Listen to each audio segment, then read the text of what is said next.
అందరికీ నమస్కారం. మన నేచర్ మెడిటేషన్ ఛానల్ చూసే ప్రేక్షకులకి స్వాగతం, సుస్వాగతం.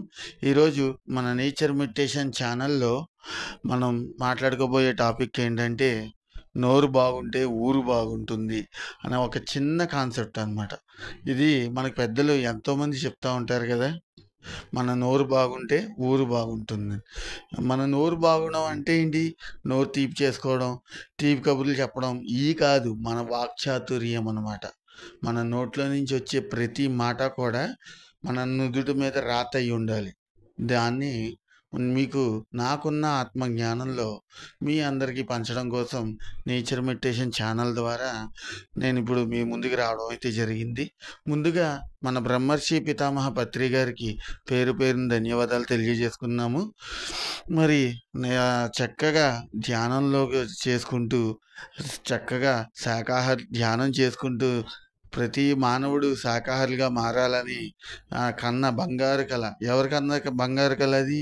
మన పత్రిజీ గారు కన్న బంగారు కలని నెరవేర్చే ప్రయత్నం చేస్తున్న పిరమిడ్ మాస్టర్స్ అందరికీ కూడా పేరు పేరున ధన్యవాదాలు తెలియజేస్తున్నాము. మరి ఇప్పుడు చూసుకున్నట్లయితే నోరు బాగుంటే ఊరు బాగుంటుంది. అంటే మనం ఎన్నో కబుర్లు చెప్తాం. పొద్దున్నే లెగిసిన దగ్గర నుంచి లెగడం మొదలు రాత్రి పడుకునేంత వరకు పనికిరాని ముచ్చట్లు కానీ, లేదా పనికొచ్చే ముచ్చట్లు కానీ ఎన్నో చెప్తాం. నోట్లో నుంచి లక్షలు కాదు కోట్లు మాటలు, కొన్ని కోట్ల రూపంలో మాటలు వస్తూ ఉంటాయి కదా! దానిలో మనం బాగా ఫిల్టర్ చేసుకోవాలన్నమాట. ప్రతి మాట కూడా, ప్రతి మాట యొక్క విషయాన్ని మనం ఫిల్టర్ చేసుకుని మాట్లాడగలగాలి. అలా మాట్లాడుకున్నప్పుడు మన వాక్చాతుర్యం ఏమవుతుంది? నీట్‌గా తయారవుతుంది. ఇలా వాక్చాతుర్యం నీట్‌గా తయారవ్వాలంటే ముందు మనం చేయాల్సింది ఏంటి? పొద్దున్నే లెగ్గానే బ్రహ్మముహూర్తం అయితే బ్రహ్మముహూర్తం, లేకపోతే మీరు లేచిన వెంటనే మనం లేచిన తర్వాత మన ఏజ్ ఎంతో అన్ని నిమిషాలు ధ్యానంలో కూర్చోవాలి. ధ్యానంలో కూర్చోగానే మనకి ఆ టైంలో మంచి ఎనర్జీ, కాస్మిక్ ఎనర్జీ మన బాడీలో ఫ్లో అవుతుంది కదా! వన్స్ ఫ్లో అయిన తర్వాత మనం గెయిన్ చేసుకున్న కాస్మిక్ ఎనర్జీ అవ్వచ్చు, లేదా అనుభవాలు కావచ్చు, ఇంకోటి కావచ్చు. ఇయన్నీ కూడా ఏమవుతాయి? మన బాడీలోకి దూరతాయి కదా! దూరిన తర్వాత మనం ఏం చెయ్యాలంటే, చక్కగా ప్రతీదీ కూడా నేర్చుకొని, ప్రతి విషయాన్ని కూడా మనం తెలుసుకొని, ధ్యానముల ద్వారా తెలుసుకున్నా సరే, ఎలాగ తెలుసుకున్నా సరే, ప్రతి మాట కూడా నీ నోట్లో నుంచి వచ్చే ప్రతి మాట ఆణిముత్యం అయి ఉండాలన్నమాట. ఓకే. ఎందుకంటే మనం మాటలు గమ్ముని కోపంలో అయినా సరే, లేకపోతే తెలుసో తెలియకో ఫ్రెండ్స్ ఉంటారు, లేదా వాళ్ళతో రిలేషన్ కొంచెం క్లోజ్ అవ్వచ్చు. అలాంటి క్లోజ్‌నెస్ యూజ్ చేసుకొని మనం ఏం చేస్తాం? గమ్మున మాటలు వదులుతాం. అలా మాటలు వదిలితే ఏమవుతాయి? మీ ఇద్దరి మధ్యన ఘర్షణ అనేది స్టార్ట్ అవుతది కదా! ఇప్పుడు ఫర్ ఎగ్జాంపుల్ చాలామంది యజమానులుంటారు, యాజమాన్యం ఉంటది. ఆళ్ళ కింద పనిచేసే వాళ్ళని ఎలా ట్రీట్ చేస్తారంటే, చాలా వరస్ట్ లాంగ్వేజ్‌తో మాట్లాడడం అనేది జరుగుతదనమాట. ఎంత వరస్ట్‌గా మాట్లాడతారంటే, హ్మ్. "నువ్వు దేనికి పనికిరావు. ఎందుకొస్తున్నావు? నిన్నెందుకు పెట్టుకున్నాము?" నేను ఇంకా చాలా నీట్‌గా మాట్లాడుతున్నా. వాళ్ళు పచ్చిగా మాట్లాడతారు లాంగ్వేజ్. ఆ లాంగ్వేజ్ మాట్లాడినప్పుడు ఎదుటోళ్ళు హర్ట్ అవుతారండి. తప్పది. ఎవరైనా సరే అందరూ సమానమే ఇక్కడ. నువ్వు పనోడివైతే ఏంటి? నువ్వు కూలోడివైతే ఏంటి? నువ్వు వాడి కింద పని చేస్తే ఏంటి? లేపోతే నువ్విచ్చే జీతం మీద ఆడు బతుకుతుంటే నీకేంటి? నీకు ఇష్టమై నువ్వు పనిలో పెట్టుకున్నావు. పనిలో పెట్టుకున్నాక వాడు పనిలో తప్పు చేస్తే ఆడు తప్పు ఆడు చేసిన తప్పుని సరిదిద్దే ప్రయత్నం నువ్వు చేయగలగాలి తప్ప, ఎందుకు తప్పు చేస్తున్నావు అని నిలదీయకూడదు. అది ఫస్ట్ పాయింట్. నువ్వు ఎంత పేషెన్స్‌గా చెప్పగలిగితే అంత పేషెన్స్‌గా వాళ్ళు వింటారు. ఆహా! మా సార్ ఇంత బాగా పేషెన్స్‌గా చెప్తున్నారు. నాలో ఇంత తప్పుందనమాట. లేకపోతే ఆయన అనరు కదా! అన్న ఆలోచన కూడా వాళ్ళలో రావడం మొదలవుతది. అదే నువ్వు విసుక్కుంటూ కోపడుతూ చెప్పావనుకో, ఆళ్ళు ఒకసారి పడతారు, 2 సార్లు పడతారు. మూడోసారి ఆళ్ళేమంటారు? నేను మానేస్తాను సార్. నేను నీ దగ్గర చేయలేను. వెళ్ళిపోతా అని చెప్పి వదిలేసి వెళ్ళిపోతారు కూడా. కొంతమంది ఏం చేస్తారు?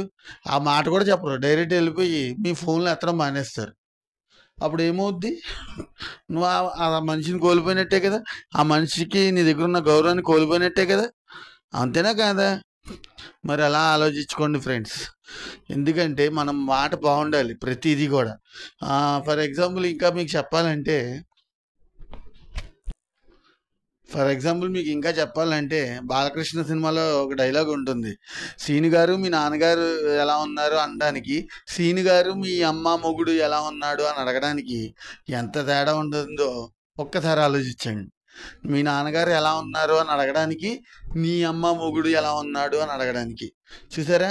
దీంట్లోనే బాలకృష్ణ సినిమాలోనే అది ఫన్నీ వేలో చెప్పినా, కాంట్రవర్షియల్గా చెప్పినా, ఎలా చెప్పినా కూడా ఆ డైలాగ్లో నిజమైన మెసేజ్ ఉందా లేదా?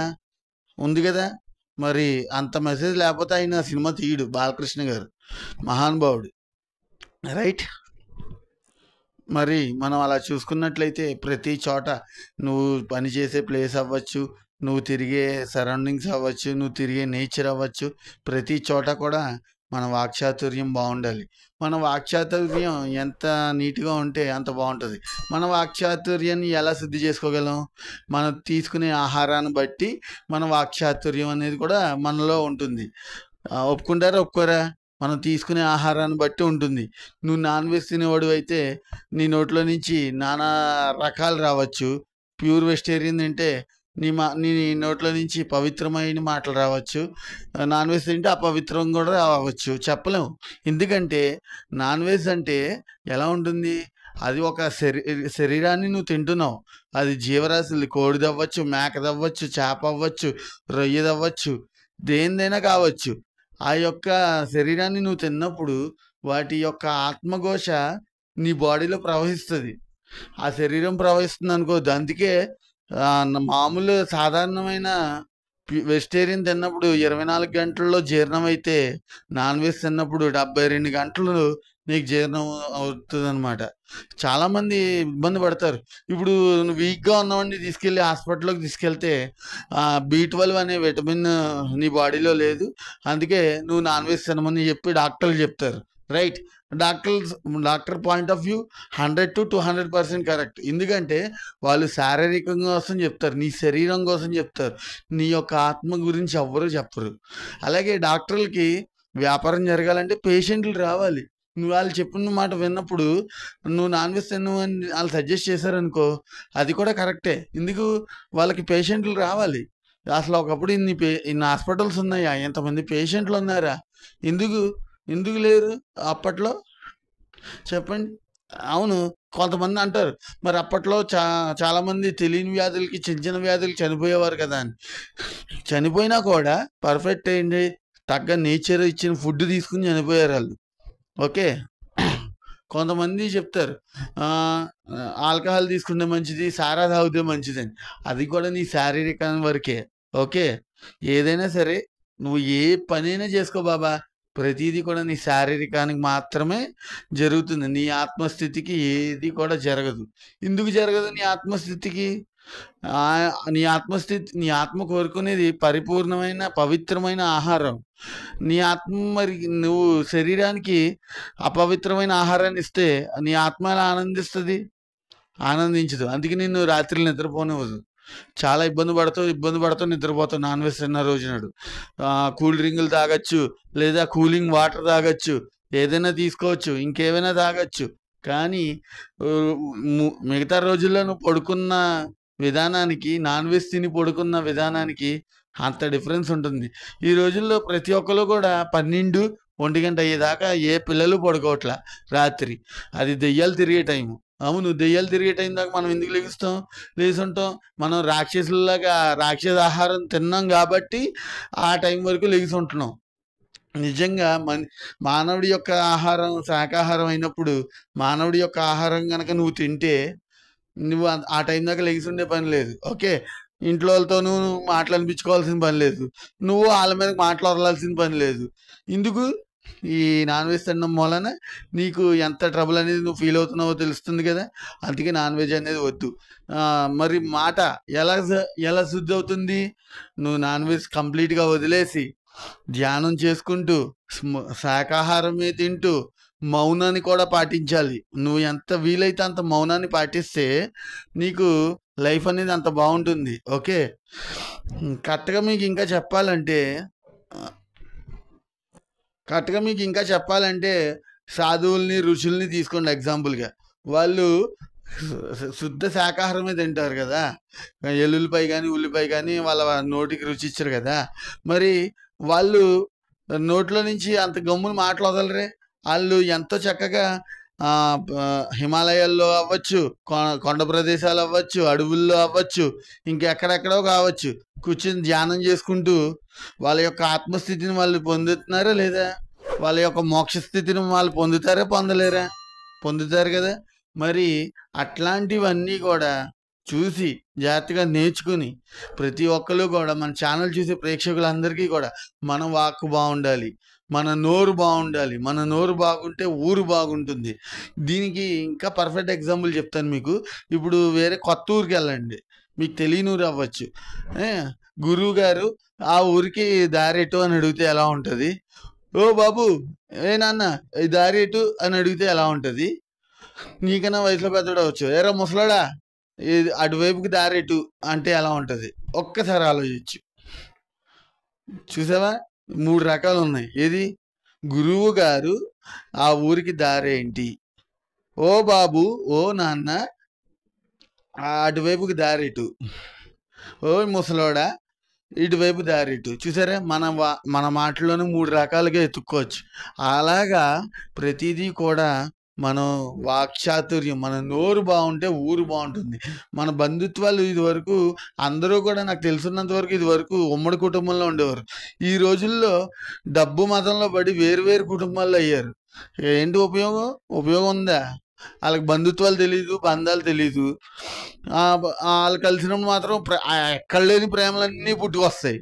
నిజంగా అలాంటి ప్రేమలు చాలా ఉన్నాయి. నేను ఒకటి చెప్పట్లేదు, ఒకరిని విమర్శించట్లేదు.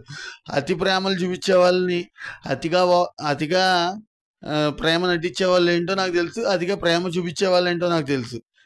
మామూలుగా ప్రేమ చూపించేవాళ్ళు వేరు, అతిగా ప్రేమ చూపించేవాళ్ళు వేరు. ఆ ప్రేమలోంచి వచ్చే మాటలు ఎంతైతే ఉంటాయో అవన్నీ కూడా ఇంప్యూర్ అనమాట. అసలు ప్యూరిటీ అనేది లేదు, మొత్తం ఇంప్యూరిటీయే. ఎంత ఇంప్యూర్గా ఉంటాయంటే ప్రతిదీ కూడా ఇంకా మీకు చెప్పక్కర్లేదు, ఒక మాటలో చెప్పక్కర్లేదు. మనకు తెలియని వయసులో ఎన్ని విషయాలు చెప్పి అలా చూసాం ఇలా చూసాం అంటారు. మరి అప్పుడు చూపించిన ప్రేమ ఇప్పుడు ఏమైపోయింది? ఈ యొక్క లాజిక్ అర్థం చేసుకుంటే జనాలు భలే మసులుతారు. మరి చూసుకున్నట్లయితే అదే విషయానికి వస్తే మా పత్రిజీ గురువు గారు ఉన్నారు. ఆయన దగ్గరికి వెళ్ళి ఎవరైనా కాలు మీద పడితే లాగిపెట్టి ఒకడు కొడతాడనమాట. ఫస్ట్ ఎందుకు కొడతాడు? ఆయన శిష్యులు అని అనట్లేదు, my dear friends, my dear masters, my dear God's అని పిలిచేవారు. ఎందుకని? నోరు బాగుండాలి. ఆయన శిష్యుల్లో ట్రీట్ చేసేవాళ్ళు కనీసం దగ్గర కూడా రానివారు. ఆయన ఎంత దూరంలో ఉన్నా కూడా మనల్ని పిలిచి ఆయన పక్కన కూర్చోబెట్టుకుని చెయ్యేసి నీ అనుభవం ఏంటో చెప్పు, నీలో వచ్చిన మార్పు ఏంటో చెప్పు అని ప్రతిదీ ఆయన అడుగుతారు. అలాగే అందరి చేత చెప్పిస్తారు. అది నిజమైన గురువుకు ఉండే లక్షణం. ఇందుకు ఆయన శుద్ధ శాకాహారం తిన్నాడు. ఆయన ఎంతో చక్కగా మంచి బాటలో నడిచాడు. ధ్యానం అనే విత్తనాన్ని ఒక చోట నాటాడు. ఆ విత్తనం కాస్త మహావృక్షంగా ఇప్పుడు ఎక్కడ పడితే అక్కడ పాకుకుంటూ వెళ్తుంది. కాబట్టి ఈరోజు నేను చక్కగా ఈ నేచర్ మెడిటేషన్ ఛానల్లో మీకు ఈరోజు మరి చూసుకున్నట్లయితే ఎంతో చక్కగా మనం ధ్యానం చేసుకుంటూ ఇలాంటి మెసేజ్లు ఇవ్వడం జరుగుతుంది. మరి ఇవన్నీ చూసినట్లయితే కూడా మన నేచర్ ఇవన్నీ కూడా చూడండి. మన పత్రి సార్ కూడా ఆయన గమ్ముని నోట్లో నుంచి ఏ మాట మాట్లాడినా కూడా ప్రతిదీ పవిత్రంగానే మాట్లాడతారు తప్ప అపవిత్రంగా మాట్లాడరు. స్త్రీలను కూడా ఆయన గౌరవించడం అనేది ఎలా ఉండాలి, స్త్రీ యొక్క శక్తి ఏంటో కూడా ఆయన యొక్క మాటల్లో చాలా వివరించేవారు. స్త్రీ చైతన్యాన్ని కలిగించారు ఆయన. మరి అలా అన్నీ చూసుకున్నట్లయితే ఆయన గురించి చెప్పుకుంటే ఇంకా అసలు ఒక రోజు సరిపోదు. మరి చూసుకున్నట్లయితే నోరు బాగుంటే ఊరు బాగుంటుంది అనే ఈ కాన్సెప్ట్ చెప్పాలి అనే థాట్ నాకు రావడానికి కారణం కూడా ఇలా ధ్యానంలో కూర్చోవడం వల్లనే కదా. నిజంగా ధ్యానంలో కూర్చోకపోతే మనకి ఇలాంటి థాట్స్ వచ్చేవా? మనం ఇలాగా ఇలా చెప్పుకునే వాళ్ళమా? లేదు కదా! ఇయన్నీ కూడా చూసి మరి ఎంతోమంది మారాలని కోరుకుంటున్నాను. ముఖ్యంగా యూత్ మీకే చెప్తున్నాను నేను. యూత్, యువతరం, చిన్నపిల్లలు అవ్వనివ్వండి, పెద్దోళ్ళు అవ్వనివ్వండి, ఎవరైనా అవ్వనివ్వండి, మీ అందరికీ వేలు పెట్టి మరీ చెప్తున్నాను. ఉన్నప్పుడే అంటే ఉన్నప్పుడే విలువను తెలుసుకోండి. ఇది మనకు దూరం అయ్యాక వాటి విలువ ఏది తెలీదు. అది మనుషుల విలువైనా సరే, డబ్బు విలువైనా సరే, ఇంకోటైనా సరే, ఇంకోటైనా సరే. మన చేతిలో ఉన్నప్పుడే, మన దగ్గరున్నప్పుడే వాటిని జాగ్రత్తగా కాపాడుకోండి. మన నోటితో వచ్చే మాటలను వదిలేసి వాటికి బాధించడం కరెక్ట్ కాదు. వాళ్ళని బాధ పెట్టడం కరెక్ట్ కాదు. ఓకే. మరి మరి ఇది ఇక్కడితో మన నేను అనుకున్న నాకున్న ఆత్మజ్ఞానాన్ని మీ అందరికీ పంచడం జరిగింది ఫ్రెండ్స్. మరి నేను చేసిన ఈ వీడియో కనుక మీకు నచ్చినట్లయితే దయచేసి మన నేచర్ మెడిటేషన్ ఛానల్ని లైక్ చేయండి, షేర్ చేయండి, సబ్స్క్రైబ్ చేయండి. మరి మీరు ఏమైనా కామెంట్ రూపంలో నాకు చెప్పాలనుకుంటే దయచేసి కామెంట్ కూడా పెట్టండి. మరి నేనైతే ఈ వీడియోకి కనీసం ఎక్కువ లైక్స్, కామెంట్స్ ఎక్స్పెక్ట్ చేస్తున్నాను. మీరు ఎంత లైక్ చేస్తే ఈ వీడియో అంత ముందుకు వెళ్ళడం జరుగుతుంది. కాబట్టి దయచేసి ఈ వీడియోని లైక్ చేయండి, షేర్ చేయండి, సబ్స్క్రైబ్ చేయండి. మరి నాకు ఈ అవకాశాన్ని ఇచ్చిన నేచర్ మెడిటేషన్ ఛానల్ వారికి ధన్యవాదాలు తెలియజేసుకుంటూ సెలవు తీసుకున్నాను. Thank you.